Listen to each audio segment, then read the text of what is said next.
ನಮಸ್ಕಾರ ಎಲ್ರಿಗೂ ಕಥಾಲೋಕಕ್ಕೆ ಸ್ವಾಗತ.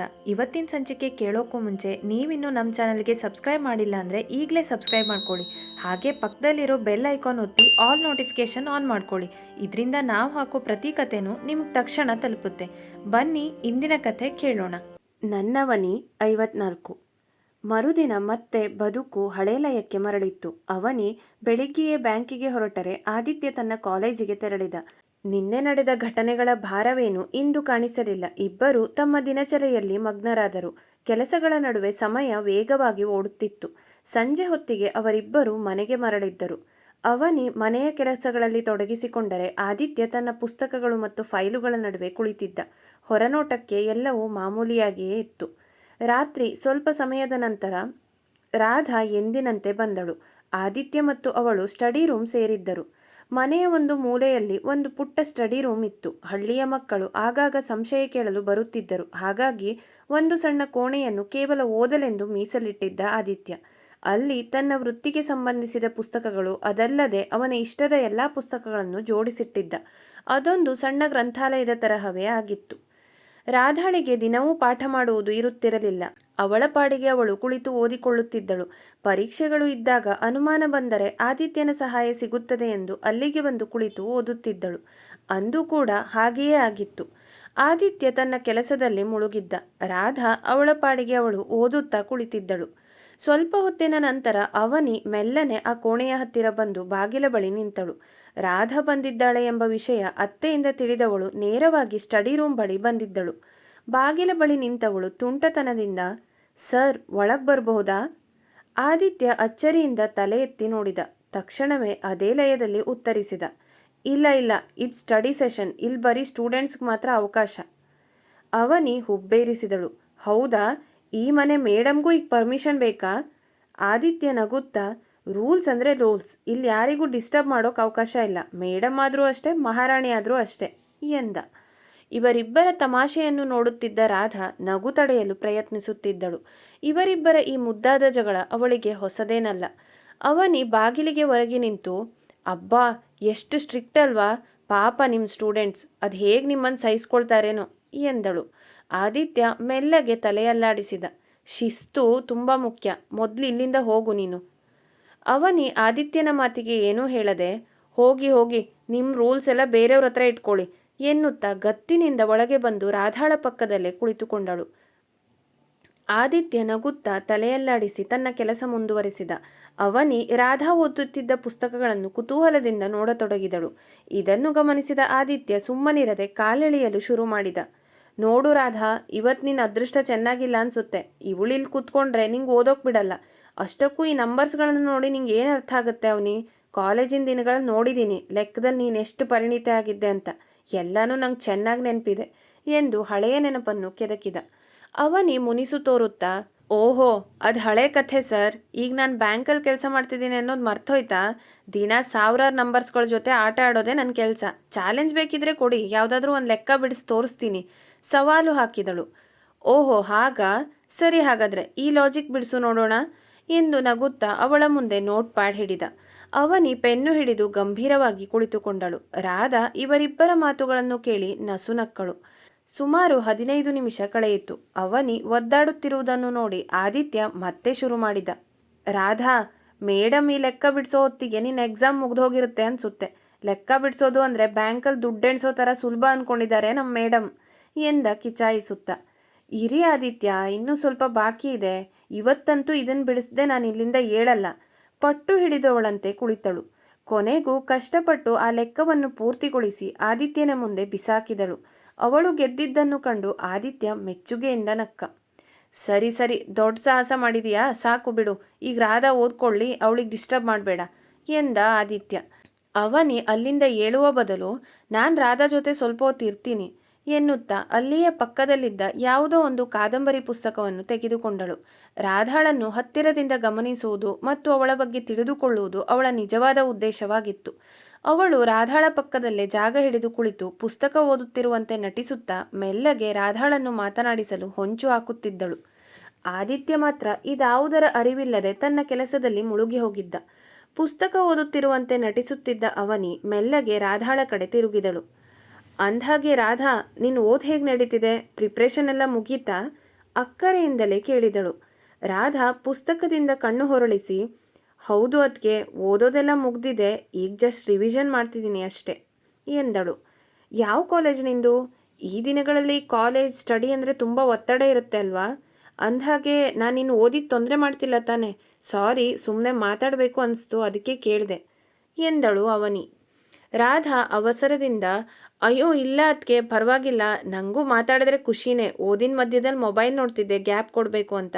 ಮೊಬೈಲ್ ನೋಡ್ಕೊಂಡು ಕೂರೋ ಬದಲು ನಿಮ್ಮ ಜೊತೆ ಮಾತಾಡೋದು ಎಷ್ಟೋ ಒಳ್ಳೆಯದು, ನೀವು ಮಾತಾಡಿ ಎಂದು ನಕ್ಕಳು. ಅವನಿ ಮೆಲ್ಲಗೆ ನಿಜವಾದ ವಿಷಯಕ್ಕೆ ಬಂದಳು. ಇನ್ನೂ ನಮ್ಮ ಚಾನಲ್ಗೆ ಸಬ್ಸ್ಕ್ರೈಬ್ ಮಾಡ್ಕೊಂಡಿಲ್ಲ ಅಂದರೆ ಸಬ್ಸ್ಕ್ರೈಬ್ ಮಾಡಿ, ಸಪೋರ್ಟ್ ಮಾಡಿ. ಅದು ನಿಜ, ಒಳ್ಳೆ ವಿಚಾರ. ಮತ್ತೆ ಮುಂದೇನು ಮಾಡಬೇಕು ಅಂತ ಪ್ಲ್ಯಾನ್ ಮಾಡಿದೀಯಾ ರಾಧಾ? ಅಂದರೆ ಈ ಡಿಗ್ರಿ ಮುಗಿದ್ಮೇಲೆ ನಿನ್ನ ಫ್ಯೂಚರ್ ಪ್ಲ್ಯಾನ್ ಏನು ಎಂದು ಸ್ವಲ್ಪ ಗಂಭೀರವಾಗಿಯೇ ಕೇಳಿದಳು. ಆ ಪ್ರಶ್ನೆ ಕೇಳಿದ ಕೂಡಲೇ ರಾಧಾಳ ಮುಖದಲ್ಲಿ ಸಣ್ಣದೊಂದು ಮಂಕು ಕವಿಯಿತು. ಈ ಪ್ರಶ್ನೆ ಆದಿತ್ಯನ ಕಿವಿಗೆ ಬಿದ್ದ ತಕ್ಷಣ ಅವನ ತಲೆ ಚುರುಕಾಗಿತ್ತು. ಅವನಿ ಯಾಕೆ ಇವತ್ತು ಇಲ್ಲಿಗೆ ಬಂದು ಕುಳಿತಿದ್ದಾಳೆ ಮತ್ತು ಅವಳ ಪ್ರಶ್ನೆಗಳ ಉದ್ದೇಶವೇನು ಎಂಬುದು ಅವನಿಗೆ ಥಟ್ಟನೆ ಹೊಳೆಯಿತು. ತಕ್ಷಣವೇ ಆದಿತ್ಯ ಮಧ್ಯಪ್ರವೇಶಿಸಿದ. ಅವನಿ, ಇಲ್ಲಿ ಬಾ ಒಂದು ನಿಮಿಷ, ನಿನ್ನ ಹತ್ರ ಒಂದು ಇಂಪಾರ್ಟೆಂಟ್ ವಿಷಯ ಮಾತಾಡಬೇಕು ಎಂದ ಗಂಭೀರವಾಗಿ. ನಂತರ ರಾಧಾಳ ಕಡೆ ತಿರುಗಿ, ರಾಧಾ ನೀನು ಓದ್ಕೋ, ನಾವು ಈಗ ಬರ್ತೀವಿ. ಈ ಮೇಡಮ್ಗೆ ನನ್ನ ಕೆಲಸದ ಬಗ್ಗೆ ಸ್ವಲ್ಪ ಡೌಟ್ ಇದೆ ಅನ್ಸುತ್ತೆ, ಅದನ್ನು ಕ್ಲಿಯರ್ ಮಾಡಿ ಬರ್ತೀನಿ ಎಂದ ತುಂಟತನದಿಂದ. ರಾಧಾ ಅವರನ್ನೇ ನೋಡಿ ನಸುನಕ್ಕಳು. ಸರಿ ಅಣ್ಣ, ನೀವು ಮಾತಾಡಿ ಬನ್ನಿ, ನಾನು ಕೂಡ ಸ್ವಲ್ಪ ಹೊತ್ತಲ್ಲಿ ಮನೆಗೆ ಹೋಗಬೇಕು ಎಂದು ತನ್ನ ಪಾಡಿಗೆ ಪುಸ್ತಕದ ಕಡೆ ಮುಖ ಮಾಡಿದಳು. ಆದಿತ್ಯ ಯಾವುದೇ ಮರುಮಾತಿಗೆ ಅವಕಾಶ ಕೊಡದೆ ಅವನಿಯ ಕೈ ಹಿಡಿದು ಹೊರಗೆ ಹೋಗಿ ಮನೆಯ ಮುಂಭಾಗದ ಅಂಗಳದ ಒಂದು ಮೂಲೆಯತ್ತ ಕರೆದುಕೊಂಡು ಹೋದ. ಅಂಗಳದ ಮೂಲೆಯಲ್ಲಿ ನಿಂತ ತಕ್ಷಣ ಅವನಿ ಆದಿತ್ಯನಿಗಿಂತ ಮೊದಲೇ ಮಾತು ಶುರು ಮಾಡಿದ್ದಳು. ಏನಾಯ್ತು ಆದಿತ್ಯ ನಿಮಗೆ? ಅಲ್ಲಿ ಅಷ್ಟು ಚೆನ್ನಾಗಿ ಮಾತಾಡ್ತಿದ್ವಿ, ಹೀಗೆ ಅರ್ಧ ಕೇಳ್ಕೊಂಡು ಬಂದರೆ ಅವಳು ಏನು ಅನ್ಕೊತಾಳೆ? ನಂಗೆ ಎಷ್ಟು ನಾಚಿಕೆ ಆಯಿತು ಗೊತ್ತಾ ಎಂದು ನೆಲ ನೋಡುತ್ತಾ ನುಲಿದಳು. ಅವಳನ್ನು ನೋಡಿ ನಗು ಬಂದರೂ ತಡೆದುಕೊಂಡ ಆದಿತ್ಯ, ಅವನಿ, ಇಂಥ ಡೈಲಾಗ್ಸ್ ಬಿಡೋಕೇನು ಕಮ್ಮಿ ಇಲ್ಲ ನೀನು ಅನ್ನೋದು ಗೊತ್ತು. ಈಗ ನಿಜ ಹೇಳು, ನೀನು ಅಲ್ಲಿಗೆ ಬಂದಿದ್ಯಾಕೆ? ನಿನ್ನ ಮನಸ್ಸಲ್ಲಿ ಏನು ನಡೀತಿದೆ ಗಂಭೀರವಾಗಿ ಕೇಳಿದ್ದ. ಅವನಿ ನಗುನಗುತ್ತಲೇ ತಪ್ಪಿಸಿಕೊಳ್ಳಲು ಪ್ರಯತ್ನಿಸಿದಳು. ಏನಾಯ್ತು ಈಗ? ನಾನು ಸುಮ್ಮನೆ ಮಾತಾಡ್ತಿದ್ದೆ ಅಷ್ಟೇ, ಅದರಲ್ಲೇನು ದೊಡ್ಡ ವಿಷಯ ಇದೆ ಅಂತ ನೀವು ಇಷ್ಟೊಂದು ಸೀರಿಯಸ್ ಆಗ್ತಿದ್ದೀರಾ? ಆದಿತ್ಯ ಅವಳ ಆಟಕ್ಕೆ ಮರುಳಾಗಲಿಲ್ಲ. ಸ್ಮಾರ್ಟಾಗಿ ಆ್ಯಕ್ಟ್ ಮಾಡಬೇಡ ಅವನಿ, ನಿನ್ನ ಬಗ್ಗೆ ಗೊತ್ತು ನನಗೆ. ನಿನ್ನ ಪ್ರಶ್ನೆಗಳು ರಾಧಾಳನ್ನು ಎಲ್ಲಿಗೆ ಕರ್ಕೊಂಡು ಹೋಗ್ತಾ ಇತ್ತು ಅನ್ನೋದು ನಂಗೆ ಅರ್ಥ ಆಗ್ತಿದೆ. ನಿನ್ನೆ ನೀನು ನನ್ನ ಹತ್ರ ಕೇಳಿದ ಆ ವಿಷಯಕ್ಕಾಗಿ ಅಲ್ವಾ ನೀನು ಅಲ್ಲಿಗೆ ಬಂದಿದ್ದು, ಅವಳನ್ನು ಮಾತಾಡಿಸ್ತಾ ಇರೋದು ಎಂದ. ಅವಳಿಗೆ ಈಗ ಆದಿತ್ಯನಿಗೆ ವಿಷಯ ತಿಳಿದಿದೆ ಎಂಬುದು ತಿಳಿಯಿತು. ಅದರಲ್ಲಿ ತಪ್ಪೇನಿದೆ ಆದಿತ್ಯ? ಅವಳು ಮದುವೆ ಆಗ್ತಿದೆ ಅಂದರೆ ನಮಗೂ ಇನ್ವಿಟೇಷನ್ ಕೊಟ್ಟೇ ಕೊಡ್ತಾರೆ. ಅದ್ರ ಬಗ್ಗೆ ಕುತೂಹಲದಿಂದ ಕೇಳಿದರೆ ತಪ್ಪಾ? ವಿಷಯ ಏನು ಅಂತ ತಿಳಿಯೋದ್ರಲ್ಲಿ ಅನಾಹುತ ಏನಿದೆ? ಸ್ವಲ್ಪ ದನಿ ಏರಿಸಿ ಹೇಳಿದ್ದಳು. ನೋಡು ಅವನಿ, ಇನ್ನೊಬ್ರು ವೈಯಕ್ತಿಕ ವಿಷಯದಲ್ಲಿ ಮೂಗು ತೋರಿಸೋದು ತಪ್ಪು. ಅದು ಯಾರೇ ಆಗಿರಲಿ, ನಮಗೂ ಅದಕ್ಕೂ ಸಂಬಂಧ ಇಲ್ಲ ಅಂದಮೇಲೆ ಕುತೂಹಲ ನಮಗೆ ಬೇಡ. ನಿಂಗೆ ಅದು ಕೇವಲ ಒಂದು ಮಾಹಿತಿ ಇರ್ಬೋದು, ಆದರೆ ಆ ಹುಡುಗಿಗೆ ಅದು ಅವಳ ಜೀವನ. ವಿಷಯ ಏನೋ ಇದ್ರೂ ಇರ್ಬೋದು, ಇಲ್ಲದೇನೋ ಇರ್ಬೋದು. ನಾವ್ಯಾಕೆ ಹೋಗಿ ಕೆದಕಬೇಕು? ನಿನ್ನೆ ತಮಾಷೆ ಮಾಡಿದ್ದು ಅಲ್ಲಿಗೆ ಮುಗೀತು ಅಂದ್ಕೊಂಡಿದ್ದೆ, ನೀನು ನೋಡಿದರೆ ನಿಜವಾಗ್ಲೂ ಪಂಚಾಯಿತಿ ಮಾಡೋ ಥರ ಇದೆಯಾ? ಅವನ ಅಸಮಾಧಾನವನ್ನು ಹೊರಹಾಕಿದ. ನಾನೇನೋ ಅವಳನ್ನು ತನಿಖೆ ಮಾಡ್ತಿಲ್ಲ ಆದಿತ್ಯ, ಜಸ್ಟ್ ಫ್ರೆಂಡ್ಲಿಯಾಗಿ ಕೇಳಿದೆ ಅಷ್ಟೇ. ತನ್ನ ನಿಲುವಿಗೆ ಅಂಟಿಕೊಂಡಳು ಅವನಿ. ಅವನಿಯ ಮೊಂಡುತನವನ್ನು ನೋಡಿ ಆದಿತ್ಯ ಒಂದು ಕ್ಷಣ ಸುಮ್ಮನಾದ. ಇವಳಿಗೆ ಎಷ್ಟು ಬುದ್ಧಿವಾದ ಹೇಳಿದರೂ ಅರ್ಥವಾಗಲ್ಲ ಎಂದು ತಿಳಿದ ಅವನು ಮೆಲ್ಲಗೆ ಮಾತು ಬದಲಿಸಿದ. ಸರಿ ಬಿಡು ಅವನಿ, ನಿನ್ನ ಕುತೂಹಲಕ್ಕೆ ನಾನು ಅಡ್ಡಿ ಬರಲ್ಲ.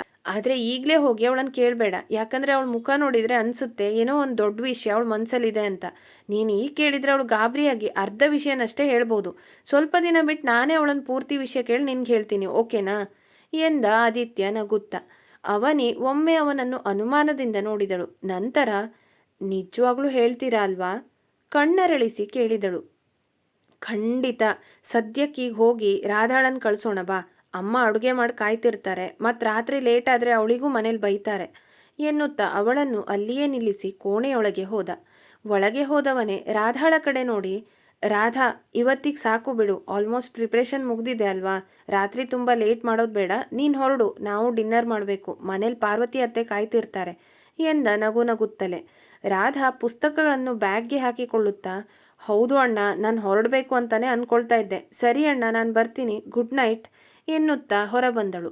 ಅವನಿ ಹೊರಗೆ ಏನೋ ಕೇಳಲು ತುದಿಗಾಲಲ್ಲಿ ನಿಂತಿದ್ದಳು. ಅಷ್ಟರಲ್ಲೇ ರಾಧಾ ಹೋಗಿ ಬರ್ತೀನಿ ಅತ್ತಿಗೆ ಎಂದು ಹೇಳಿ ನೇರವಾಗಿ ಹೊರಟೇ ಹೋದಳು. ಅವನಿ ಬಾಯಿ ಬಿಡುವಷ್ಟರಲ್ಲಿ ಆದಿತ್ಯ ಅವಳ ಹತ್ತಿರ ಬಂದು, ಮುಗೀತು, ಇವತ್ತಿನ ನಿನ್ನ ತನಿಖೆಗೆ ಮಂಗಳ ಹಾಡಾಯ್ತು, ಈಗ ನಡಿ ಊಟ ಮಾಡೋಣ ಎಂದು ಅವಳ ಕೈ ಹಿಡಿದು ಎಳೆದುಕೊಂಡು ಹೋದ. ಆದಿತ್ಯನಿಗೆ ಅರ್ಥವಾಗಿತ್ತು, ಈ ದಿನಕ್ಕೆ ಈ ವಿಷಯವನ್ನು ಇಲ್ಲಿಗೆ ತಣ್ಣಗಾಗಿಸಲು ಇದೊಂದೇ ದಾರಿ ಎಂದು. ಅವನಿ ಪೆಚ್ಚು ಮುಖ ಮಾಡಿಕೊಂಡು ಅವನ ಹಿಂದೆ ನಡೆದಳು. ಆದಿತ್ಯ ಅವಳ ಕೈ ಹಿಡಿದು ಒಳಗೆ ಕರೆದುಕೊಂಡು ಹೋಗುತ್ತಿದ್ದಾಗ ಅವನಿ ಮೌನವಾಗಿದ್ದಳು. ಹೊರನೋಟಕ್ಕೆ ಅವಳು ಆದಿತ್ಯನ ಮಾತಿಗೆ ಒಪ್ಪಿಕೊಂಡಂತೆ ಕಂಡರೂ ಅವಳ ಒಳಗಿನ ತನಿಖಾಧಿಕಾರಿ ಮಾತ್ರ ಇನ್ನೂ ಎಚ್ಚರವಾಗಿಯೇ ಇತ್ತು. ಆದಿತ್ಯ ತನ್ನನ್ನು ಸುಮ್ಮನಿರಿಸಲು ಈ ರೀತಿ ನಾಟಕ ಆಡುತ್ತಿದ್ದಾನೆ ಎಂಬ ಸಣ್ಣ ಅನುಮಾನ ಅವಳನ್ನು ಕಾಡತೊಡಗಿತ್ತು. ಇವತ್ತು ರಾಧಾ ಹೋದರೆ ಏನಂತೆ ಆದಿತ್ಯ? ನಾಳೆ ಆಗಲಿ ಅಥವಾ ಇನ್ನೆಂದಾದರೂ ಆಗಲಿ, ಸತ್ಯ ಏನು ಅಂತ ನಾನು ಪತ್ತೆ ಹಚ್ತೀನಿ. ನಾನೇ ನನ್ನ ಸ್ಟೈಲಲ್ಲಿ ಮರು ತನಿಖೆ ಶುರು ಮಾಡಬೇಕು. ಸಾರಿ ಆದಿತ್ಯ, ಇದೊಂದು ವಿಷಯದಲ್ಲಿ ನಿಮ್ಗೆ ಸದ್ಯಕ್ಕೆ ವಿಷಯ ಹೇಳೋದಿಲ್ಲ ಎಂದು ಅವಳು ತನ್ನಷ್ಟಕ್ಕೆ ತಾನೇ ಮನಸ್ಸಿನಲ್ಲಿಯೇ ನಗುತ್ತಾ ಸಂಕಲ್ಪ ಮಾಡಿಕೊಂಡಳು. ಮುಂದುವರಿಯುವುದು.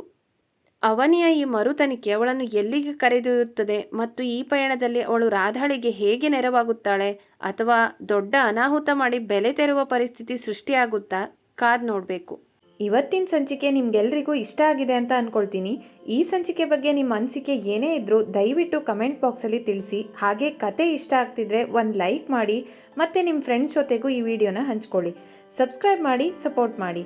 Thank you.